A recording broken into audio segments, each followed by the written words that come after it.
Bagamat nanalo ang Golden State Warriors kahapon laban sa Phoenix Suns, kapansin-pansin na meron pa rin silang nagawang pagkakamali.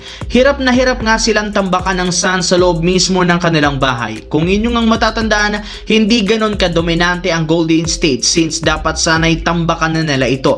Kaya isang sinyalis ito na meron pa rin silang problema sa sistema ni Coach Steve Kerr. May ilang mga fans ang nagrereklamo sa estratehiya ng coaching staff since hanggang ngayon gumagamit pa rin si Coach Steve Kerr ng 4-guard lineup. Small ball pa rin ang Golden State at hindi pa rin sila nagsasawa kahit man parati silang na-checkmate. Dahil dyan masyado nga pong predictable ang game plan ni Coach Steve Kerr na dahilan bakit hindi na sila ganun ka-dominante kahit gaano kaganda ang pinapakitang performance at laro ni Stephen Curry. Gaya ngayon nakamuntikan pa silang matalo kung hindi gumana ang opensa ni Stephen Curry. Samantala, ibinulgar ni Coach JJ Redick na hindi nga daw niya alam kung ano ang tunay na lagay ng injury ni Luka Doncic matapos itong mawala ng maaga sa game laban sa Clippers. Sa tingin nga niya, hindi talaga maganda ang kalagayan ng kanilang superstar at posibleng mapabilang muli ito sa mga malalarong magiging out sa lineup katulad ni Austin Reeves, DeAndre Ayton, Gabe Vincent at Rui Hachimura.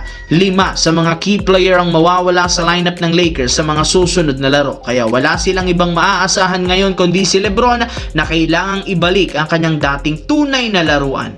Ibig sabihin, posibleng makita natin muli ang laro ni LeBron James, ang prime performance ni LeBron since siya na lang naman ang nag-iisang pag-asa ng team para manalo at makaligtas mula sa pagbagsak sa West. Nakapagtala rin naman si LeBron ngayong araw ng season high 36 points kaya posibleng umangat pa ito sa mga susunod nilang laban para maiwasan ang tuloy-tuloy na pagbagsak. Sa kabilang banda, umangat na nga ngayong araw ang San Antonio Spurs sa ikalawang pwesto ng Western Conference na merong record na 20 wins, 7 losses na isang magandang sinyales na nakukuha muli nila ang momentum ngayong season. Bukod dyan, gumaganda na rin naman ang performance at laro ng batang player katulad ng kanilang second overall pick rookie na si Dylan Harper na isa sa mga rason bakit sunod-sunod ang kanilang panalo. Simula nang bumalik at maglaro ito sa lineup mula sa injury, naging consistent nga ang kanyang galawan sa pag-average ng 14 points sa game, 3.3 rebounds at 3.6 assists per game